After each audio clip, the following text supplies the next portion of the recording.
Hi everybody, welcome to the webinar. I believe it's April 4th, 2016. It is Monday. So for tonight's webinar, what we want to do is we want to open it up for siblings or about siblings to offer them some support and also connection to their brother or sister who might be in the program. So if you have a question or you want me to speak to a topic, please submit it now. Michael, my moderator, will collect those questions and then she'll pass those on to me as we go along when there's time in the webinar. If you have a question that one of the siblings at home is asking you and you're a parent, please feel free to submit that. Or if you just have a question about how to support and be there for a sibling or any of the dynamics around sibling relationships, please submit any of those. I'll start in just a moment with answering the first questions, but I want to give you a moment to type if you have those questions. So I guess we can click on to the first question and people can type in their questions if they'd like to, Michael. We will just go as long as there are questions for me to respond to.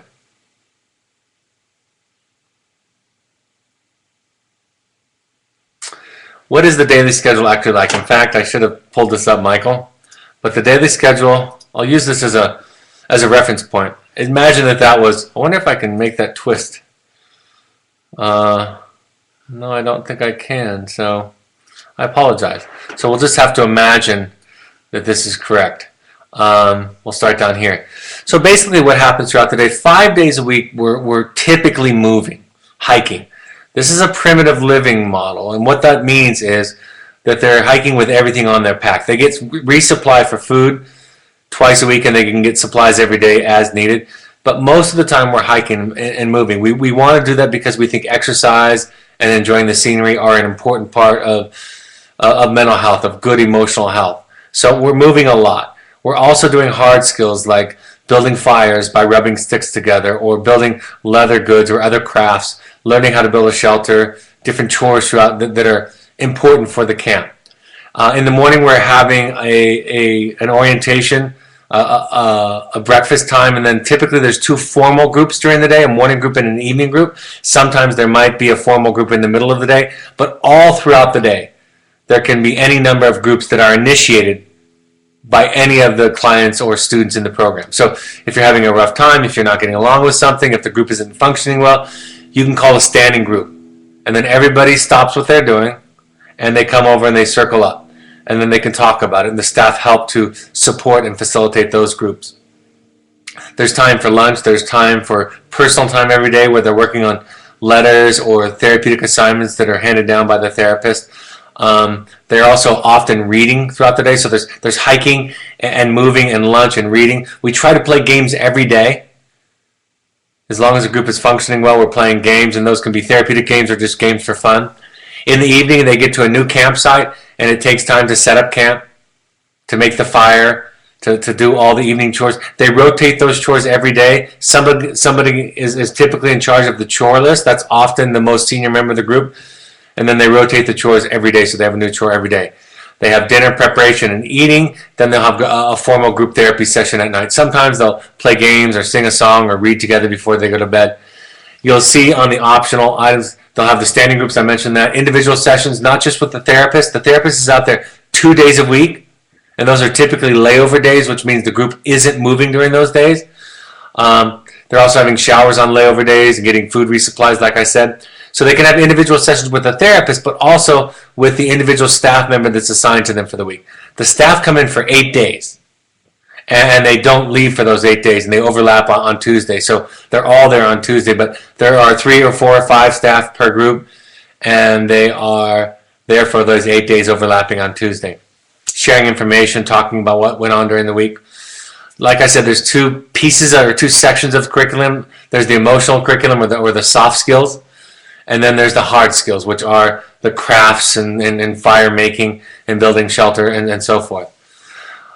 Solos are something they do occasionally, once or twice in the program, where for 48 or 72 hours, maybe even a little longer, somewhere around that range, they go out by themselves and they spend all that time by themselves. The staff go and check on them, but they don't interact with them unless it's an emergency.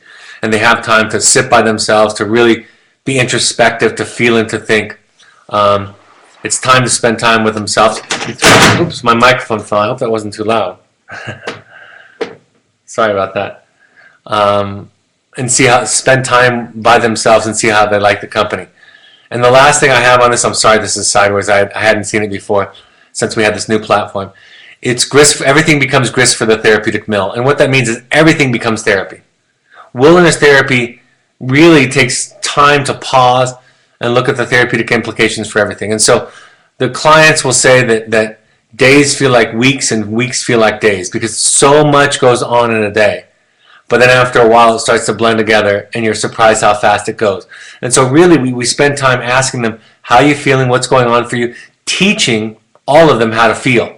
Because the basic premise of therapy and of wilderness therapy is that every symptom we have, problems that we have, are evidence of a feeling that we don't know how to express, that we don't want to feel. We want to distract ourselves from, or numb ourselves from, or not feel. And so everything becomes therapeutic fodder, if you will. So that's what a typical day looks like.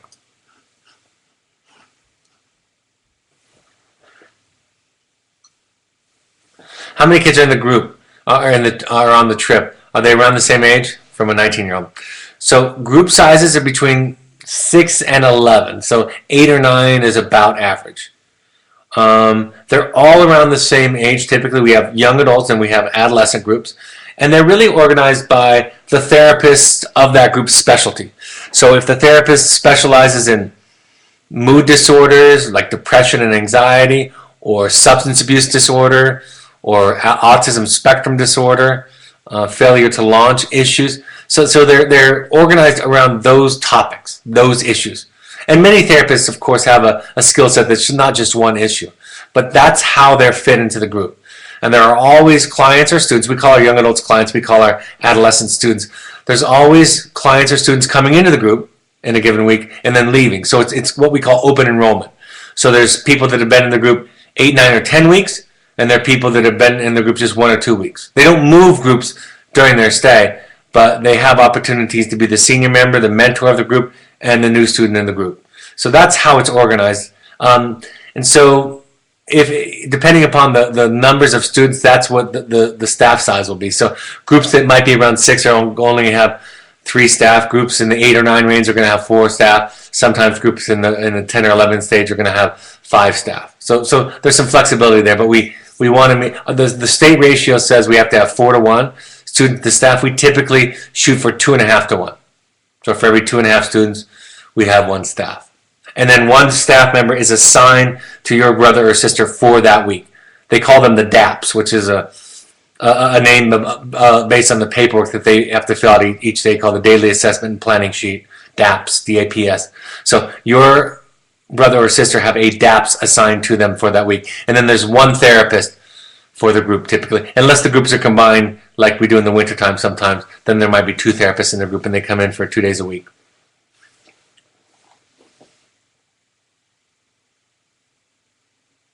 I'm wondering about what possibilities there are for contacting our sibling, 21-year-old. So typically we'll start off the program with contact between parents and children only. And then depending on the therapist's evaluation about where they're at, sometimes week 4, 5, or 6, then a sibling will be brought in to begin to communicate. They can even join some of the phone calls that might happen mid to late in the program. So it's really individually based. You'll have to ask your parents, who will then ask the therapist. Often, if the sibling wants to write an impact letter, that's that early letter that parents write that says this is why we sent you to the program or why we asked you to go to the program in the case of a young adult. We often will have the sibling write that letter if they feel it's appropriate. So if that's something you want to do, where you want to express your love, concern for your brother or sister, your worry, your hope for them, what they might get out of the program, ask your parents also if that's something that the therapist would be open to. If a sibling is interested in doing that, we almost always will want that. But just to focus it up, unless it's an impact letter, we're not going to bring you into the process often until 3/4 of the way, at least halfway, or maybe 3/4 of the way through the program. I will tell you this, in my experience, it's not always true, but most of the time, when I see students or clients in the field read letters from their sibling that express care or concern or hopes for them, they're often more impacted emotionally by a sibling letter than they are a parent letter. That's not always the case, but I would say 75% of the time, those are the letters that have the biggest impact on them. So if that's something you're interested in or want to do or willing to do or able to do, then talk to your parents and they can talk to your brother or your sister's therapist. And then phone calls happen, like I said, halfway through and on for many of our clients. Sometimes a little bit later they start. Bringing a sibling on can be a possibility, but we're a short-term program, and so we want to make sure that the focus is very therapeutic, very focused. There's a lot of things that we don't do because we want to narrow the focus a little bit. For example, we don't have them read for pleasure typically. Most of their reading, all of their reading typically is therapeutically focused. Is it possible for siblings to attend their 14-year-old brother's graduation ceremony at Evoke in Group 3? And is it a decision? How is a decision about that made? Very, very similarly to the way that I just answered the question about letters. It's really up to the therapist. I will tell you this. I'm going to talk in a moment about what you can do to support your brother or sister, but oftentimes when a sibling has attended, and that's the exception to the rule. Typically, we don't have siblings. Oftentimes when a sibling attends, we spend so much time catching them up to speed that the focus is taken away from the child. And although they're 14, you're 23, they have become immersed in a new language and a new experience that your parents have shared with them to some extent and become educated about through the many weeks of phone calls. So it's difficult. So the answer is typically we don't have that happen. There can be rare exceptions to that. What you can do, regardless of whether you're planning on this or not, I'm going to go out, Michael, and you can bring me back in a minute.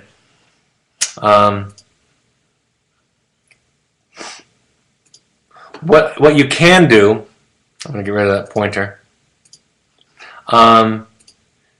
Sometimes siblings ask what can they do, is you can watch a few of these very central webinars, like the I Feel statement. That's a very basic one. 8 Tools for Transforming Relationships would also be another very core, fundamental, foundational one for you. And then you can ask your parents for the login, and you can look at the webinars by topic, so that you again have some shared language. So I will say it's the exception to the rule for siblings to attend. Ask your parents, regardless of whether you do. Definitely, if you're going to, please watch some of these webinars. If the therapist thinks it's appropriate, please watch these webinars. The time for graduation is such a vulnerable and a fragile time. It's not the best time for casual social visits. I'll be clear about that. Although it feels like it might be a time of reunion and warmth and reconnecting, there's a lot of emotions going on there. And again, we do a lot of work during that process. And so we would rather have you have visits after they've settled into what their next phase is, whatever that is. And if they're coming home, of course, they'll see you soon. So I'll summarize. Watch some of the webinars. Talk to your parents about that. Have some shared language. If they have some reading assignments that have been meaningful to them, watch and read those. Ask your parent if it's exception, if you qualify for the exception, and know that the therapist, if he or she says no to that idea, it's just because they feel that clinically it's going to be difficult to be there for your brother or sister and still attend to you and your needs in that process. How long do the boys stay at their therapeutic boarding school? How is that decided? And what is the progression for boys at a therapeutic boarding school? There are several kinds of programs after Evoke that clients will go to.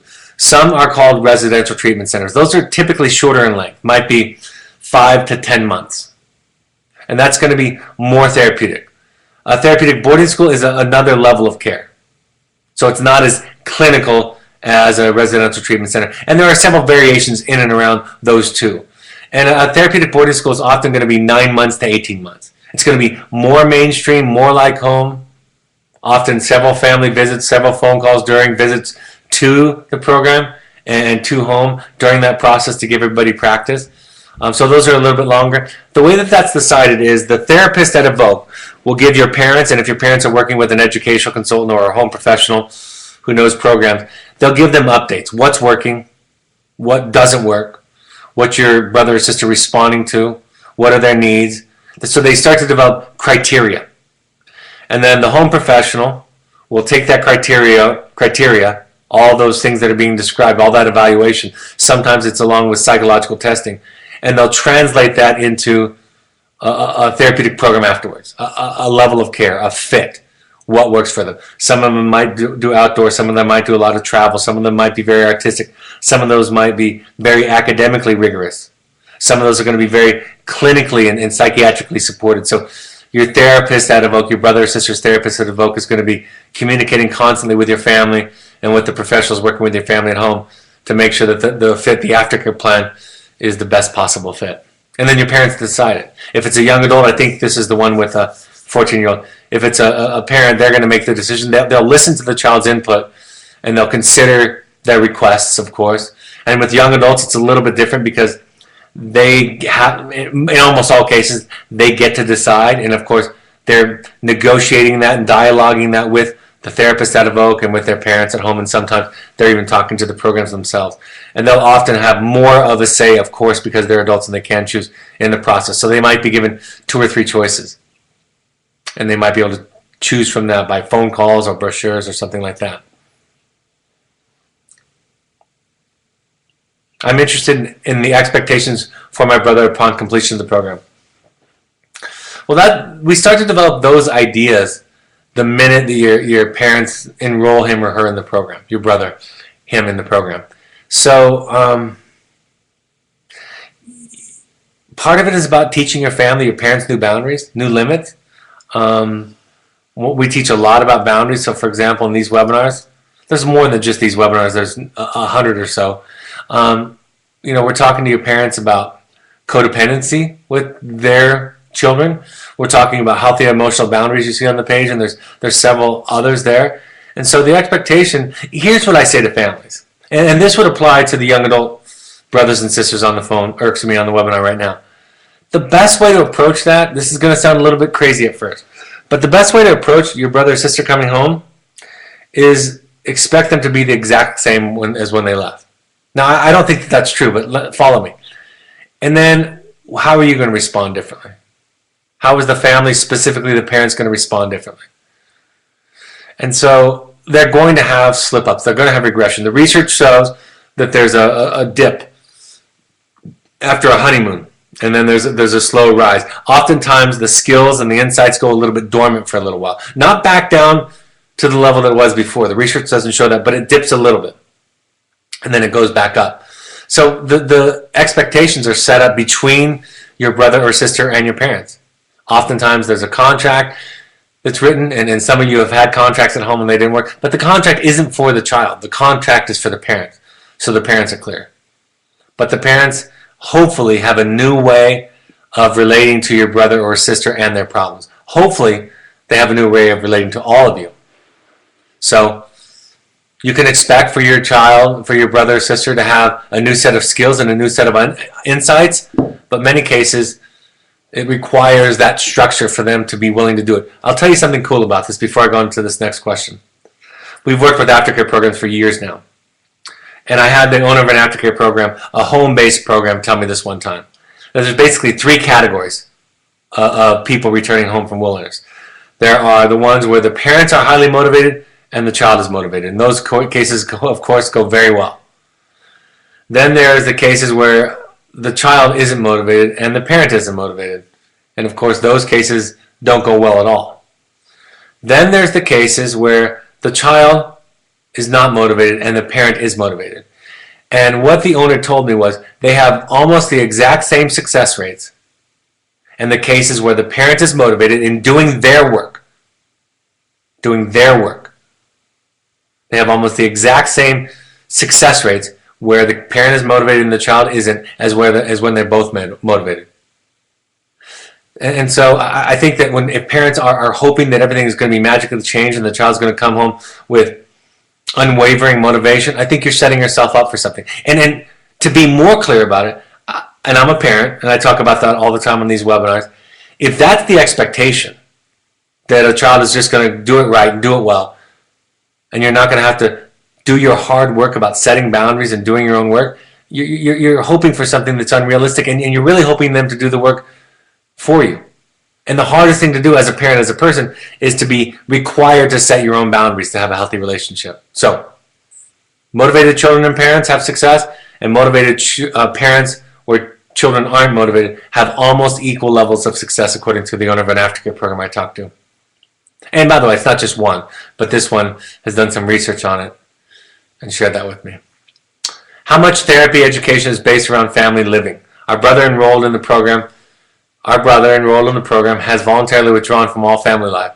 I would love to see some efforts made to help him understand how we miss him being a part of the family life, re-emphasizing to him the value of family.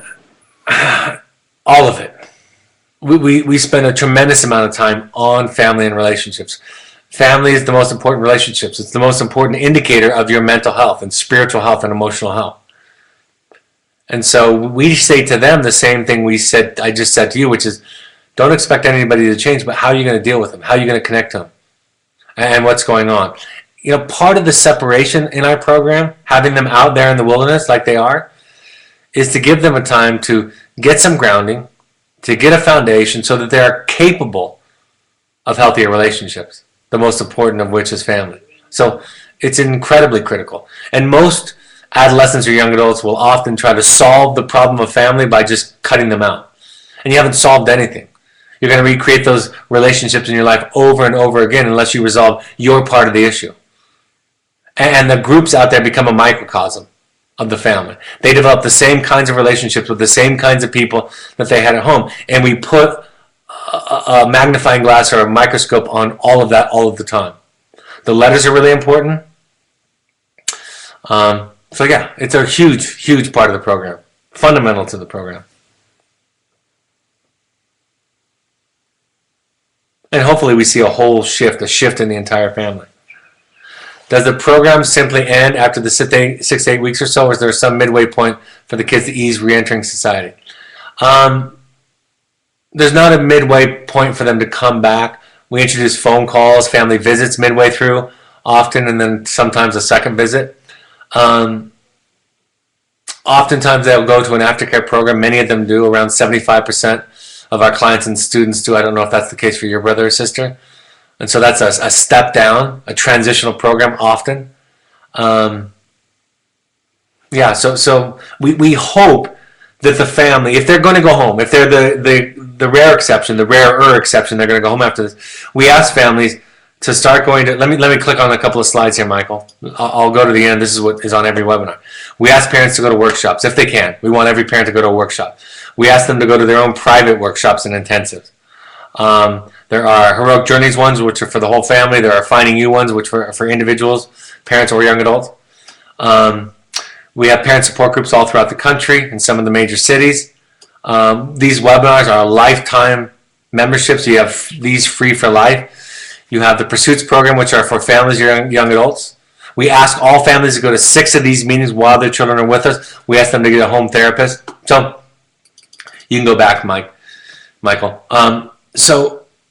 We want parents to start getting ready for their child to come home the minute they start with us, by changing their language, changing their perspective, changing their view of the problem, developing new skills and tools to deal with their own anxiety, their own stress, learning how to set boundaries, learning how to communicate effectively, learning their own distress tolerance tools and skills. So we're hoping, we ask families, and I play all of those slides I just played for you every single webinar.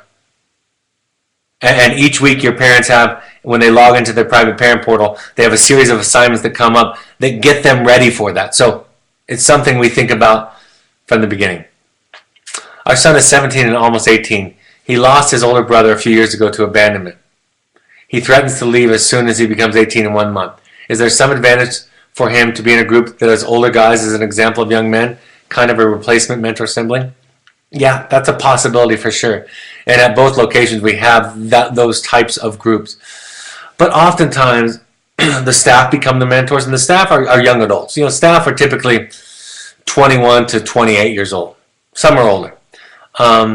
But they can also provide that. So it might be in the group. And staying in the group that they are already in can be very, very important, because they have some trust, they have some rapport. Almost every client threatens to leave when they're 18, and most of them don't. And they mostly threaten it up until the age of 18, up until their birthday. Many of them will will make that phone call on their 18th birthday. I've never had a student leave on his 18th birthday in my group, and every single one of mine who was turning 18 in our program did threaten. So, I encourage you not to be reactive and to listen and to be curious and to wait to see how this next few weeks plays out. It's important for you to learn to prepare yourself to hold the boundaries with all the threats, with all of the trying to hold you emotionally hostage with it. Be ready to hold the line with that. I'll tell you something cool. This is cool for a sibling webinar. I remember I had a student years ago. He finished my group. He was almost 18. He went to a therapeutic program in Salt Lake City. And he turned 18. And he was threatening to walk away. And the last phone call he made before he decided to stay in the program was he called his younger brother, who was like at the time 16, I think, 15 or 16. Started talking to his younger brother. His younger brother said, I'm not going to let you in the house. Mom and Dad have locked the door, and I'm not going to open it. And so I hope you'll stay in the program. And I was meeting with him some weeks after that. And he said to me that was the final straw for him. He stayed in the program. He went to college. He graduated. He became a mentor, helping young people and with disabilities. It was a fantastic story. But the key moment for him is when a brother held a boundary with him and supported the parents in the process.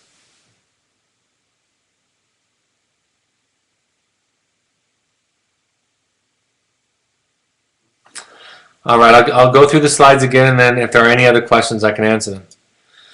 I hope it makes, for those of you siblings who have attended, I hope it helps you to feel a little bit of connection for him. And I hope if you're interested, look at some of the webinars, look at some of the readings that your brother or sister has completed, and see if anything interests you. Try to build some common ground. The best thing you can do, even for a sibling, I say this to parents every week, is look at yourself. Even if your brother or sister was a disaster at home, what was a miserable tyrant or absolutely acting out and totally a pain in the butt. Even if that is true, the best thing you can do is to look at your stuff. Look at what you might need to learn and how you might need to grow. That's the best way to do it. Here are some upcoming parent support groups. Email Stephanie@evoketherapy.com. I already talked about the pursuits trips. These can be families or young adults looking for sober fun, led by some world-class guides and some of our field instructors. Those can be custom. We want all families, all parents to go to 6 of these meetings while your children are with us. Follow us on social media for inspiring stories, pictures, blogs, so forth. My book is now in paperback and on Audible and CD purchase. That bottom link is, if you want to look at the readings that many of the therapists recommend, go to the Parent Alumni Foundation book page and look there, and part of the proceeds go to charity to support people who cannot afford therapy.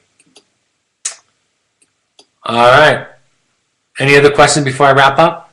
We have the National Championship game coming on and spring training, or Major League Baseball open today, so some of you might be watching that.